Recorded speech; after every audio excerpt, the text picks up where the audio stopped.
¿Qué tal? ¿Cómo están todos? Un gusto conocerlos, un gusto estar con ustedes para exponer esta ponencia que se titula Insight Monitoring. A ver, la verdad que es un nombre un poco fancy, pero básicamente es cómo traquear al competidor y cómo competir en una guerra de precios a punta de inteligencia competitiva. Entonces, esta sesión básicamente lo voy a separar en dos grandes partes. Una parte es cómo logro traquear a la competencia, qué herramientas, qué mecanismos existen. Y una segunda parte es cómo las uso ante situaciones complicadas, ¿no? Por ejemplo, me estoy yendo a un extremo, guerra de precios. Solo quiero contarles un poco acerca de mi experiencia. Yo estudié ingeniería informática en la Católica, luego trabajé en temas de Business Intelligence, trabajé como consultor junior en BCTS, Software Factory en Avantika, trabajé como analista de BI en Interbank y luego ya comenzó toda mi carrera de pricing, ¿no? Hice pricing en Belcorp, Inca Pharma, más o menos en el 2015, 2016, en plena guerra de precios. Y eso lo he utilizado mucho para esta presentación. Y luego en Rimac he trabajado casi 5 años armando todo el equipo de pricing e implementando todas esas estrategias de precios de diferentes productos y servicios. Finalmente ahora estoy en Abbott como director senior de proyectos y sigo teniendo mi corazoncito de pricing, así que vamos a comenzar a implementar temas de pricing en Abbott también. A nivel académico, estudié ingeniería informática en la Católica, hice una maestría de marketing en Centrum. Tengo especializaciones de pricing, tuve una certificación en Professional Pricing Society, soy CPP, hice un programa de pricing en Berkeley Haas y tengo un MBA en INSEAD, ¿no? Básicamente, para darles un contexto de dónde vengo y de dónde viene toda esta información de esta ponencia, ¿no? Antes de arrancar con explicándoles un poco cómo traquear precio de la competencia, quiero mostrarles un poco un framework que a mí me gusta mucho, que viene de la Universidad de Virginia, Darden Business School, de cuáles son los lenses o perspectivas que uno tiene que tomar en consideración para hacer pricing. A mí me gusta mucho este framework que tiene básicamente tres lenses. Uno es la parte de economics, otro es la parte de customers y el tercer lens es la parte del competidor, ¿no? Entonces, para mí es súper importante el competidor, ¿no? Porque imagínate, tú tienes que ponerle precios a un lapicero, ¿sí? Entonces, economics te dice que tienes que tener un margen objetivo de 10%, con eso más o menos tienes que hacer charge un sol por lapicero, haces economía a escala y terminas teniendo un margen de 20, ya, bacán. Le voy a cobrar un sol al lapicero. Luego, entiendes al customer, entiendes al cliente, ves los modelos de elasticidad, oferta-demanda, y sabes que con una activación de 20% de descuento por impulso, haces que el cliente compre un 50% más de tu producto. Entonces, bacán. Entonces, voy a ponerlo a un sol por lapicero, con 20%, 80 céntimos cada lapicero. ¿Qué pasa si no ves al competidor en toda esta situación? Probablemente estés perdiendo una gran oportunidad de ganar market share o de rentabilizar, ¿no? ¿Qué pasa si el precio del competidor es de 2 soles? O sea, el competidor más cercano, el sustituto de tu lapicero, es de 20 soles, es de 2 soles. Estás perdiendo oportunidad de marginar. ¿Qué pasa si tienes un competidor que es chino, por ejemplo, fabrica a costos muy bajos y hay un competidor que vende tu producto a 50 céntimos? Entonces, el precio, o sea, tener la información del competidor termina siendo muy relevante en tu estrategia de precios. No quiero profundizar más en esto, la realidad es teoría. Mi mensaje acá es la importancia de tener bien traqueados los precios del competidor, ¿no? Ok, pero si quiero pensar un poquito más, ir un poquito más allá, es realmente qué tan importante es traquear los precios de la competencia. Yo lo veo en dos ejes, ¿ya? Uno, depende mucho de la elasticidad o la facilidad de comparar que tenga tu producto o servicio. Y segundo, ¿cuál es el posicionamiento que tú tienes dentro de la industria o cuál es el posicionamiento que tiene tu producto, servicio, empresa dentro de la industria? Entonces, mientras el producto tenga más elasticidad o sea más fácil de comparar y tenga más transparencia, y mientras tu posicionamiento esté más tirado para ser low cost, es mucho más importante. Entonces, es súper importante que tengas sí, o sea, a ver, si tu posicionamiento es low cost y tu producto es muy fácil de comparar y no tienes tracking de la competencia, estás haciendo mal las cosas, ¿ya? No estás haciendo un buen pricing, ¿ya? Por el contrario, si más o menos estás en low cost, pero la facilidad de comparar es menor, o tienes alta facilidad de comparar, pero estás en un posicionamiento premium, termina siendo importante, pero no tanto, ¿no? Y mientras que tú, si eres un es un producto muy difícil de comparar, por ejemplo, B2B, servicios, y tu producto es un producto posicionado como altamente premium, no digo que no sea importante, porque siempre es importante, pero entra ya hacer pricing, tener precio de la competencia para hacer pricing de ese negocio, ya no es tan relevante como lo debería ser, por ejemplo, en el cuadrante superior derecho. Y seguramente ustedes en sus empresas o en sus roles vean más o menos eso. Probablemente pónganse a pensar, ok, mi empresa, ¿dónde está posicionada dentro de estos cuadrantes?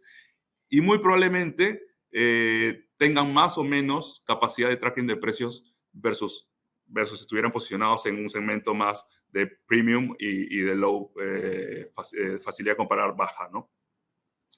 Por ejemplo, la experiencia que yo tengo, ¿no?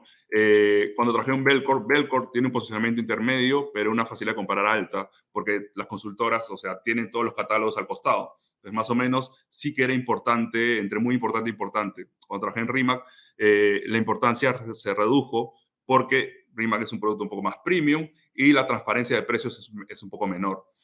Versus Inca Pharma. O sea, cuando trabajé en Inca Pharma, literal, guerra de precios, y era muy, muy importante, casi que parte core de la estrategia de pricing era saber traquear a la competencia, ¿no? Y acá, a nivel de industria, pueden ver retailers, low cost airlines, priorizan mucho el tema de tracking de la competencia, o luxury brands, la verdad, a ver, por ejemplo, no sé, un Apple, un Ferrari. La verdad, traquear precio de la competencia no termina siendo una prioridad. Siempre es importante saber cuánto, pero Ferrari no le importa cuánto cuesta un Toyota o un Subaru o otros autos. Ferrari pone su precio y eso es lo que tiene que pagar la gente, ¿no? Acá tengo unas cifras de una encuesta de Simon Kucher, un poco antigua, pero bastante relevante. Y básicamente hace sentido. Entonces, por ejemplo, ¿cuáles son las industrias con los highest incidence of price wars, o sea, con las mayores incidencias de reprecios? Tienes retailers, también está transport and logistics, que es lo que le decía, low cost, electronics, también tienes temas de commodity, por ejemplo, energy y tourism, que la verdad que al final es turismo, todo el mundo compara cuánto me cobran. Entonces, al final, hace mucho sentido con este framework que les menciono, ¿no? Ahora, entendiendo ya qué tan importante es en mi compañía hacer tracking de precios, qué tan difícil es hacerlo. Y la verdad que es muy difícil. La experiencia que yo tengo tiene mucho que ver, yo diría hay tres grandes factores por los cuales la dificultad puede ser alta o baja a nivel de tracking de precios. Primero, el canal. Si es un canal digital, el tracking de precios es mucho más sencillo. Si es un canal presencial, es más complejo, ¿no es cierto? Ya no es meterte a la computadora y tipear el producto y sale el precio, sino tienes que ir hacia el lugar para conseguir ese precio. Tiene mucho que ver el modelo de negocio. Si es un B2C, que es un one price fits all, o es un B2B. El B2B termina siendo muy customizable. Cada cliente, cada empresa, cada cliente es un precio distinto muchas veces. Entonces es muy complejo hacer tracking de precios en B2B comparado con B2C, ¿no? Y luego tiene esto mucho que ver con el tercer punto, con el tercer factor, que es customización. Mientras menos customizado esté el precio, o sea, mientras menos personalizado, diferenciado esté el precio, más sencillo traquearlo, ¿no? Quiero mencionarles un par de ejemplos. Apple, por ejemplo, Apple es una empresa digital, B2C, y con baja customización, por así decirlo, ¿no? Entonces, es sencillo traquear los precios de Apple. Te vas a la página y ya sabes cuánto cuesta el iPad, cuánto cuesta el iPhone, cuánto cuesta el AirPods, etc. Es sencillo traquearlo, no es tan complicado. Mientras que vamos al otro extremo de una empresa B2B, por ejemplo, Salesforce. Entonces, a ver, dime cuál es el precio de Salesforce. Bien complicado, ¿no es cierto? Ok, depende de la compañía, depende de cómo negocian, depende de las políticas de descuentos que manejen, es muy complicado. Entonces, la dificultad un poco varía dependiendo de, para mi canal, modelo de negocio y qué tan customizado está la estrategia de precios de esa persona, de ese competidor, ¿no? Ahora, ¿qué mecanismos de tracking existen? Dirás, ok, ya más o menos sé si tengo que medir o no a la competencia, sé qué tan difícil es o no. Bueno, los mecanismos de tracking dependerá mucho de la dificultad que les mencioné en el slide anterior. Por ejemplo, si es canal presencial, lo que se estila usar es Mystery Shopper, ¿no? Tener personas que vayan presencialmente, hagan la captura de la información y traqueen la data. Acá, ¿cuál sería mi consejo, mi tip?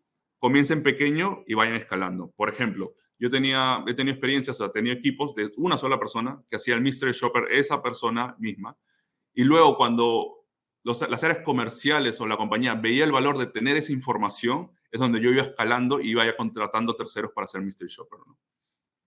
Bueno, el canal digital, si bien es sencillo, cuando hay mucha volumetría de información, existe lo que se llama web scraping, que básicamente es hacer modelo de un robot de sistemas, programar un robot para scrapear la información de las páginas del competidor.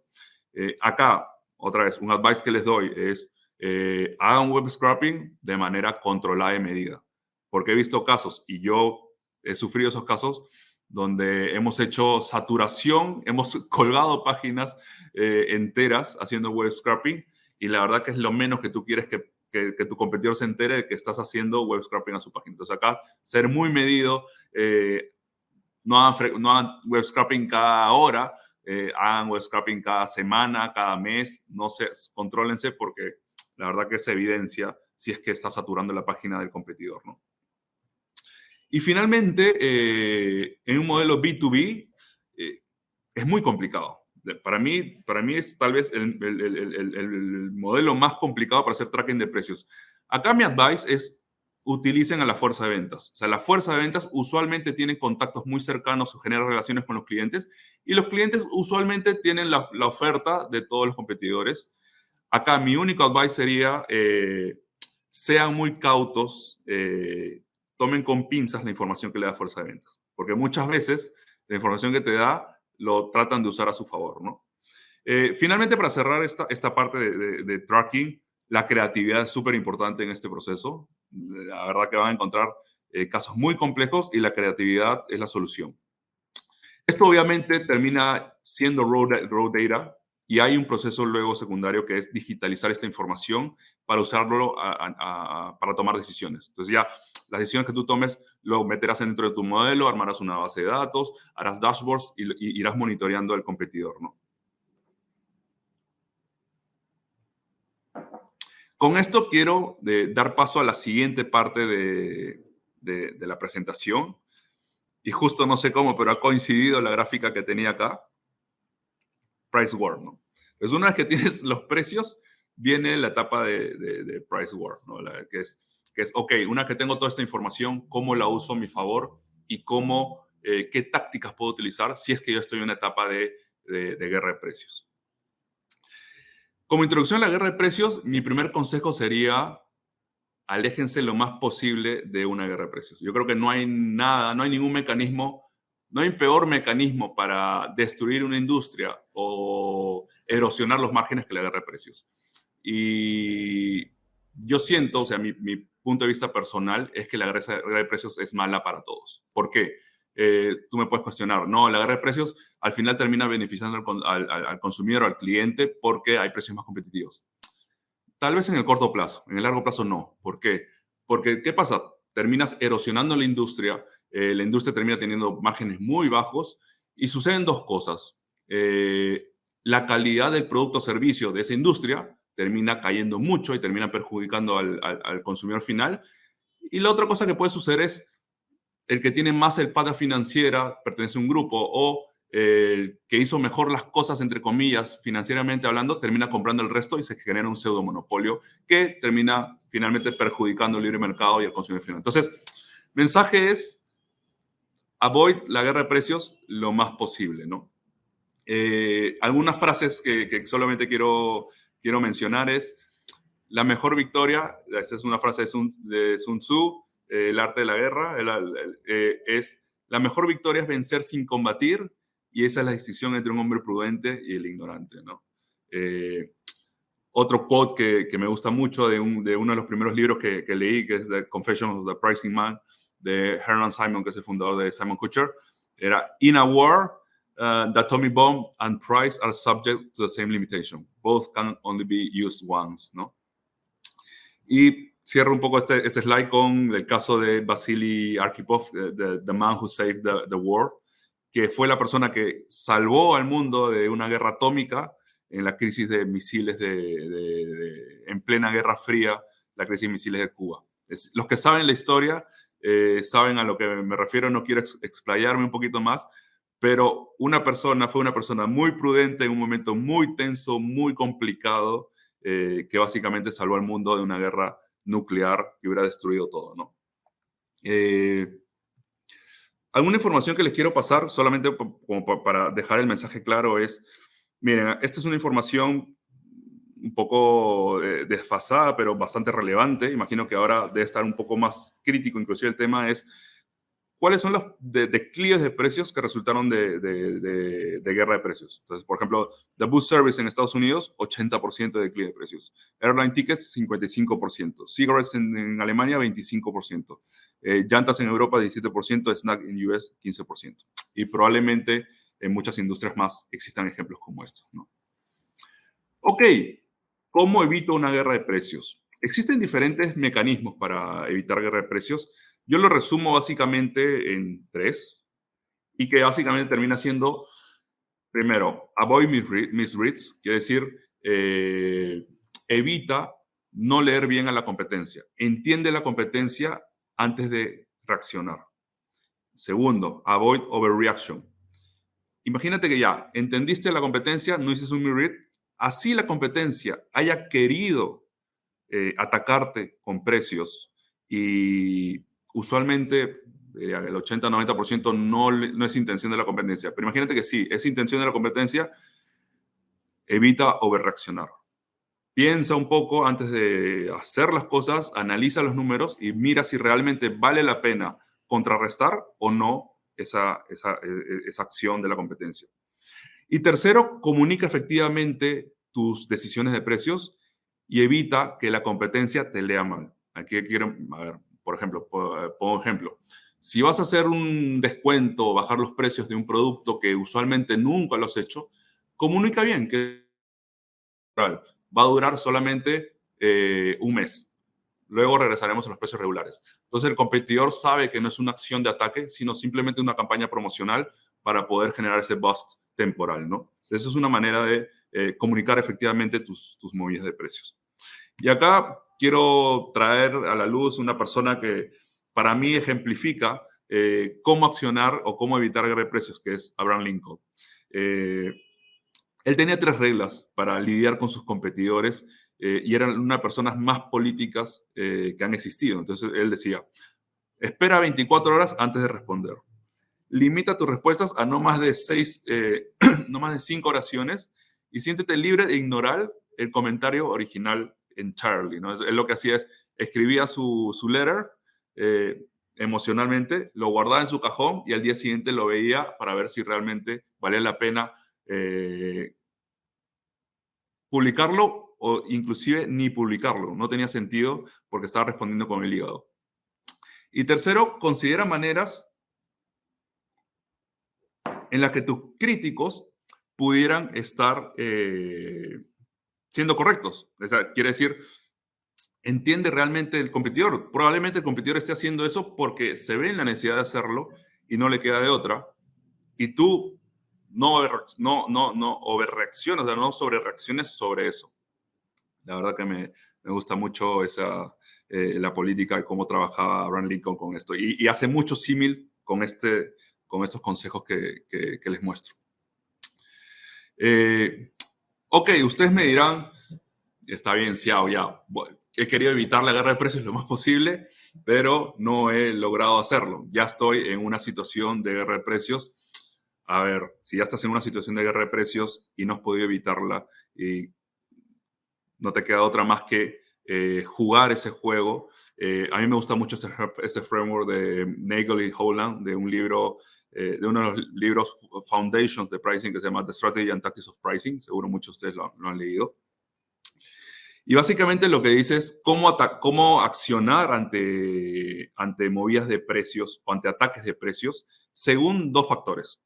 Uno es cómo está posicionado estratégicamente el competidor contra ti. Si es weaker, cuando me refiero a weaker, es más débil que ti, por ejemplo, no sé, tiene costos más altos, tiene una espalda financiera más débil que ti. Entonces, a eso me refiero con que es weaker, ¿no? Porque es más débil. O si es neutral, que tiene un posicionamiento estratégico similar al tuyo, con una espalda financiera similar al tuyo, o es stronger. Stronger quiere decir que es una empresa que, de hecho, tiene mucho más caja, mucho más espalda financiera, tiene productos mucho más, está mucho mejor posicionado a nivel de penetración y market share.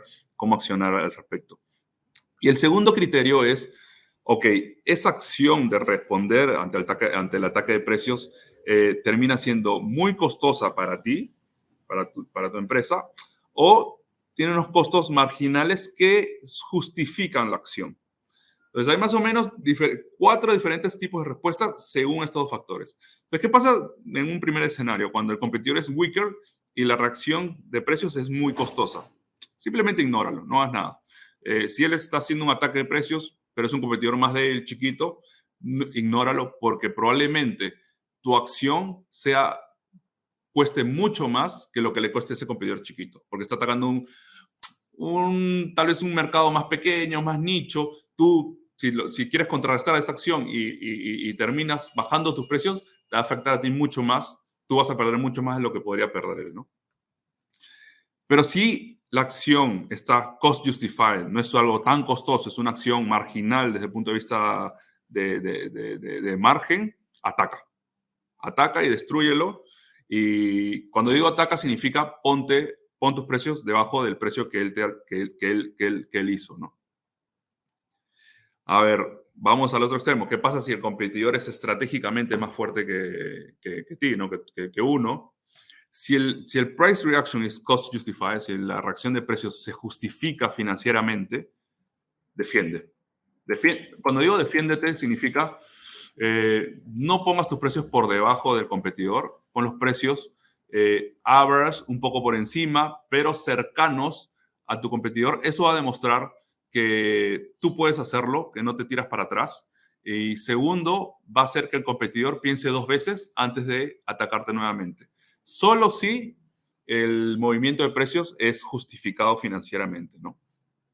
¿Qué pasa si la acción de precios termina siendo muy costosa para ti? Acá la verdad es, aléjate. Es accommodate. Accommodate significa, es un juego que tú no puedes ganar porque él tiene mucho más recursos que tú, está mucho más mejor posicionado estratégicamente y a ti te va a costar mucho y va a perjudicarte mucho atacarlo, contrarrestar. Entonces acá lo mejor es, aléjate de esa estrategia, trata de buscar otros medios que no sea precio, trata de buscar medios como incentivos al canal, relacionamiento, posicionamiento, valor. Trata de alejarte un poco de ese escenario. Entonces, una vez que estás en guerra de precios, es más o menos, a mí me gusta mucho este framework, la verdad que sí lo he usado y funciona. Y luego, para cerrar ya la exposición, para mí, ¿cuál es the ultimate weapon o el arma más eficaz y a la vez más difícil de ejecutar y de implementar para lidiar con una guerra de precios? Es la siguiente, ¿no? Bueno, he puesto una foto de Excalibur, que es de Ultimate Weapon. Segmentación. O sea, si realmente quieres lidiar y de manera inteligente, de manera muy estratégica en una guerra de precios, es fácil decirlo, es fácil ponerlo en una PPT, es fácil ponerlo en un slide. Es muy, muy difícil ejecutarlo. Pero si lo haces bien, probablemente tengas media guerra de precios ganada, ¿sí? Entonces, cuando digo segmentación me refiero a, tú mira los ejes, básicamente es identificar cuáles son los productos que son más sensibles al precio o los productos que son menos sensibles al precio, identificar cuáles son los segmentos más sensibles al precio y los segmentos menos sensibles al precio, y vas a tener que hacer lo siguiente según el cuadrante donde caiga tu producto o tu cliente, ¿no? Si está en el cuadrante de mucha elasticidad, mucha sensibilidad al precio, ataca. Ataca quiere decir, ponte por debajo del consumidor, atácalo. Si estás en un cuadrante intermedio, defiende, quiere decir, pon precios similares al competidor, pero sé inteligente en esa defensa, ten un margen coherente que pueda sostener tu negocio.